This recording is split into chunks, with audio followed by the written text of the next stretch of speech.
All right, we're going to get right into higher, lower, Hail Mary, must watch, stash and see. And one of the stash and see on the quarterbacks, I want to have a brief conversation with you about. But we're going to start where we usually do with higher.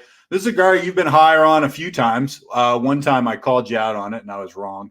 Jalen Hurts against KC. You got him as your QB8. That's only 2 spots above the experts. KC's defense has not been stellar. No. They should be 0-3, man. They really could and should be. They get up these second most points to QBs. You have to chase points against them. You have to be aggressive. And I think that's exactly what the Eagles are going to do. And like you said, the last time I was higher on Hurts, he looked amazing at 29 fantasy points. No, he was playing incredible. The Falcons. Yeah, it was the Falcons. But what's crazy about him is he's looked like crap the last couple of weeks. And yet he is still scoring 22 and 23 fantasy points and been a top 10 QB in both of those weeks. So as bad as he's looked, like if that's his floor, he's going to be a top 10 QB, and now he gets the best possible matchup. I love Jalen Hurts this week. I would have a very hard time sitting him for almost any quarterback in the NFL. It's the Konami upside that you talk about all the time. It's so real. It's like it almost feels gross and like unfair because it doesn't really represent the real game at all. Like he looked horrible these last 2 weeks and is a top 10 quarterback still. But hey, that's what it is. That's the scoring we play with. So you got to milk it.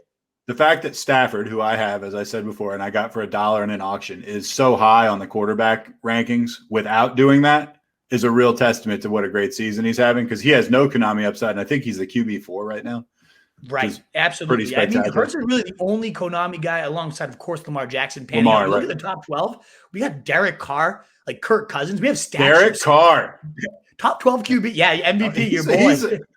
He's looked really good, man. He has. He's a league in passing. He is killing it. It's crazy. Yeah. What a year. I did not see that coming. Listen, I've not been on the Carr bandwagon for at least 4 years.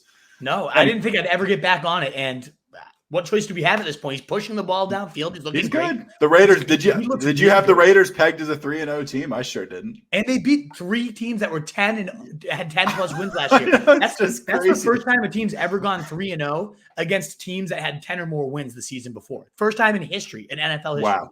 Crazy. Derek Carr, baby. Derek Carr. He might win MVP this year, Nat. He might actually win MVP if he keeps this up. I don't think for real. I'm going to temper my expectations. I don't want to jinx it. Yeah, exactly. All right, Ryan Tannehill. Oh, by the way, I like Stafford as MVP. Ryan Tannehill going against the Jets. Quarterback 18. That's 5 spots below the experts. It's the Jets. Why don't you love Ryan Tannehill here? Because his whole receiving core is like on the morgue table? Pretty much. I mean, what else do you need? You read the trio of receivers earlier, Nat. Like Chester Rogers. You don't like Chester Rogers? Josh Reynolds, something Westbrook creature. I have no idea. Westbrook hyphen. Something. Exactly. And the Jets have actually sneakily been a good pass defense. I don't know how they have nobody of note in their secondary, but they're giving up the second fewest points to QBs. My theory on why is because they're giving up an enormous amount of points to running backs. And you have Derrick Henry in your backfield.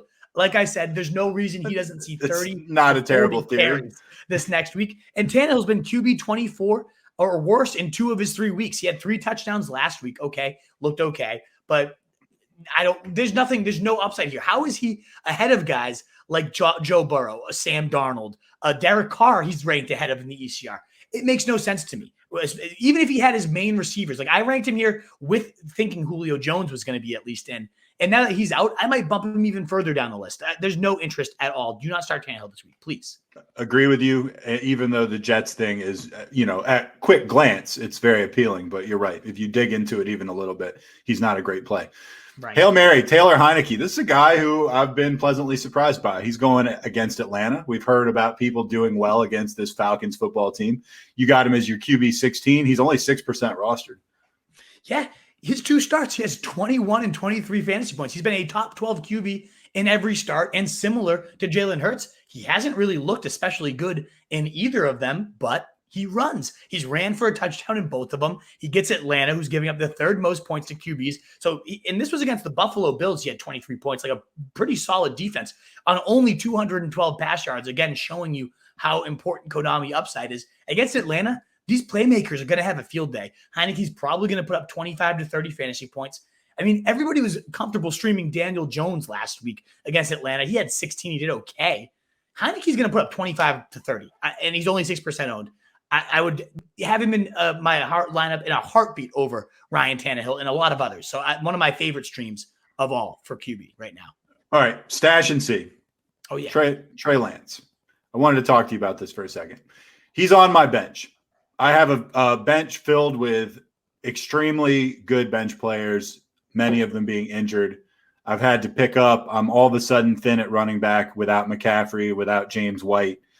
I've considered dropping Lance a couple times. I haven't done it. But, I mean, look, even if Lance was healthy, I wouldn't be starting him over Stafford. No way. Yeah, your situation's tricky because you have Stafford and you probably, like you're saying, like no matter how good Lance is looking, I don't know that you ever bench Stafford. So your situation, I mean, you agree with that, right? Like, I mean, I don't care what we're looking at for Lance. We can't be expecting him to do what Matt Stafford's doing. Probably not. But here's the deal, too. Like, he does have – there's no reason to think this guy doesn't have Mahomesian upside still when Mahomes was a rookie. He still has that Konami. We're seeing it on a weekly basis. He's a great rusher. He's a powerful rusher. He's going in the goal line packages. I like that. I love all of that. He's got the cannon arm and all of these weapons. Now that Ayuk is back and looking solid, now that Debo's looking like an absolute monster, and Kittle, of course, we know who Kittle is. You got the weapons. You got the play caller who's going to milk every drop of you. If and when he takes over, I'm telling you, like, maybe you will consider him over Stafford depending on the weeks, especially considering that playoff schedule. Houston, Atlanta, and Tennessee, 3 of the bottom 5 defenses against quarterbacks and just in general. Even if it means just holding him from your opponents, like, okay. I have this feeling that's better than whoever you probably have out there. Maybe your waiver wire is a little bit more shallow and you need the depth and you have to cut bait. But to me, even if you're not starting him, I wouldn't want to be facing him. Let's put it that way. Okay. That's a compelling argument, actually. Must watch. Can Justin Fields rebound in a smash spot, or is he just pure booty cheeks under Matt Nagy? How long do you think Nagy's got before he's out of here? The sooner the better. He is awful. He is atrocious. How do you get Justin Fields, one of the best throwers on the run, one of the most athletic quarterbacks we've had in the league other than Michael Vick and RG3, the fastest 40 time, and you don't design a single run, a single bootleg. You put him behind your awful offensive line. Like, that's the advantage this guy has, is he can kind of mask your shitty-ass offensive line, but you put him there. And yes, Fields didn't look good. Like, I'm not going to say and excuse Fields and say it's all Matt Nagy. He didn't do his part either. But Matt Nagy did not set him up for success at all, to the point that, like, people are conspiring that Nagy wants him to fail and, like, wants to prove that Andy Dalton was the right play. I don't get it. It doesn't make any sense to me. But this is, if he can't get it done against Detroit, if this offense can't get a spark against this pathetic Detroit team, so Allen Robinson we're talking about, Darnell Mooney, even David Montgomery these days, a true workhorse, but doesn't really matter when you're in a complete booty cheeks offense, as we said at the top. This is like the panic button or the big rebound spot for Fields, and I think he's not. I think Matt Nagy's that bad that they don't get it together. But I don't know. Any thoughts on yourself? I agree. I don't think it's going to happen. At least not under this regime. No, not at all.